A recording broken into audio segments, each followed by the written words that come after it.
Hi hello అందరికీ నమస్తే. ఇప్పుడు మనం తెలంగాణలో చాలా ప్రసిద్ధి చెందిన పుణ్యక్షేత్రమైన శ్రీ వేములవాడ రాజరాజేశ్వర స్వామి దేవాలయానికి వెళ్తున్నాం. ఈ ఆలయం దక్షిణ కాశీగా చాలా ప్రసిద్ధి చెందింది. మన తెలంగాణ రాష్ట్ర రాజధాని అయిన హైదరాబాద్ నుండి 160 కిలోమీటర్లు, కరీంనగర్ జిల్లా కేంద్రం నుండి 36 కిలోమీటర్ల దూరంలో ఉంటుంది. ఈ ఆలయంలో శ్రీ రాజరాజేశ్వర దేవి సమేతుడై రాజరాజేశ్వర స్వామి లింగ రూపంలో మనకు దర్శనమిస్తాడు.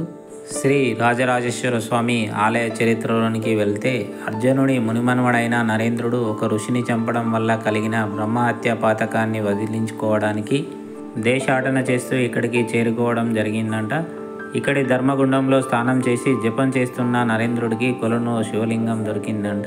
కొలను సమీపంలో శివలింగాన్ని ప్రతిష్ఠించి పూజించిన నరేంద్రుడికి శివుడు ప్రత్యక్షమై బ్రహ్మహత్య పాతకం నుంచి విముక్తి కలిగించడం జరిగిందంట. ఆ శివలింగమే ఇప్పుడున్న మూలవిరాట్ అని ఈ ఆలయం యొక్క స్థల పురాణం ప్రత్యేకత.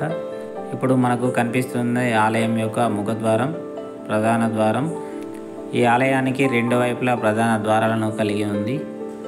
దసరా పర్వదినం సందర్భంగా ఈ ఆలయాన్ని అలంకరించడం జరిగింది. ప్రస్తుతం ఇప్పుడు మనకు కనిపిస్తున్న ముఖద్వారాలు మరియు ఆలయం కూడా పునర్నిర్మాణం చేయడం జరుగుతుంది.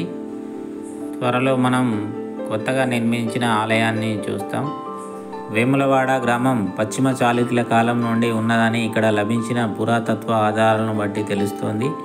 పశ్చిమ చాళుక్యులు నిర్మించిన రాజరాజేశ్వర స్వామి దేవాలయమునకు వేములవాడ చాలా ప్రసిద్ధి చెందింది. చారిత్రక ప్రసిద్ధి కలిగిన ఈ దేవాలయానికి సదూర ప్రాంతాల నుండి యాత్రికులు వస్తూ ఉంటారు. ఈ ప్రాంతాన్ని పాలించిన మొదటి నరసింహుడుకు రాజాదిత్య అనే బిరుదు ఉండేది. ఆ బిరుదు పేరిట కానీ అతడు కట్టించినందువలన కానీ ఈ దేవాలయానికి ఈ పేరు వచ్చిందని చెప్తారు. రాజాదిత్య మొదటి వినయాదిత్య యుద్ధమల్లుని మనుమడు. ఈ దేవాలయానికి ఉత్తరాన ధర్మగుండాన్ని కూడా నిర్మించడం జరిగింది.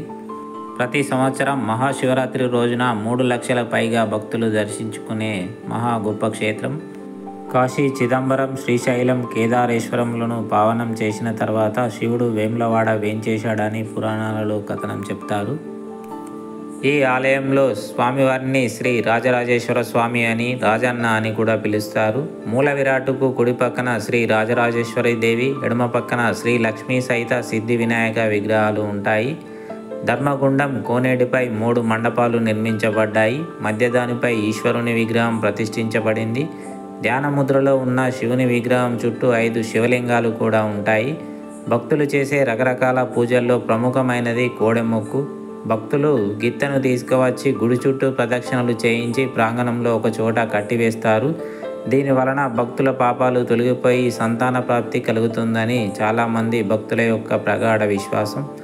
పవిత్రమైన గండదీపాన్ని వెలిగించడం కూడా ఎంతో పుణ్యకరమని భావిస్తారు. ప్రతి సంవత్సరం మహాశివరాత్రి రోజున 100 మంది అర్చకులతో మహాలింగార్చన జరుపుతారు. అర్ధరాత్రి వేళ శివునికి ఏకాదశ రుద్రాభిషేకం చేస్తారు. రాత్రి వేళ దీపాలంకరణతో దేవాలయం చాలా దేదీప్యమానంగా వెలుగొందుతుంది. కోరిన కోరికలు వెంటనే నెరవేర్చే స్వామిగా శ్రీ రాజరాజేశ్వర స్వామి చాలా ప్రసిద్ధి చెందాడు. ఈ ఆలయానికి చేరుకోవడానికి తెలంగాణలోని అన్ని ప్రధాన నగరాల నుండి బస్సు సౌకర్యం ఉంది. దసరా పర్వదినం సందర్భంగా ఈ ఆలయాన్ని అలంకరించడం జరిగింది. ఈ ఆలయం ఇది చివరి వీడియో. చాలా పురాతనమైన చరిత్ర కలిగిన ఈ ఆలయాన్ని కూల్చివేసి కొత్తగా ఆలయాన్ని నిర్మిస్తున్నారు.